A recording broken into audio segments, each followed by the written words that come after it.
До 20 евра со вклучени авионски такси ќе се лета од Скопје до Хановер. Првиот авионски лет е закажан за 31 октомври, додека од Хановер до Скопскиот аеродром Александар Велики првото слетување е договорено на 1 ноември 30 минути по полноќ.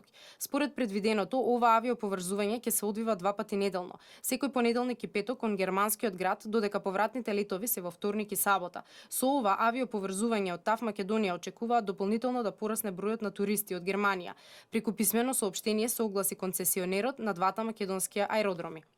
Хановер е 23-та дестинација со која Визер оперира од Скопскиот аеродром Александар Велики, а истовремено 9-та дестинација од Скопје од Македонија до Германија. Очекуваме ова авиолинија да се покаже како успешна и да ги поврзува нашите патници со Германија од деловни и образовни причини или пак за одмор и релаксација, а во исто време да донесе германски туристи и бизнисмени во Македонија.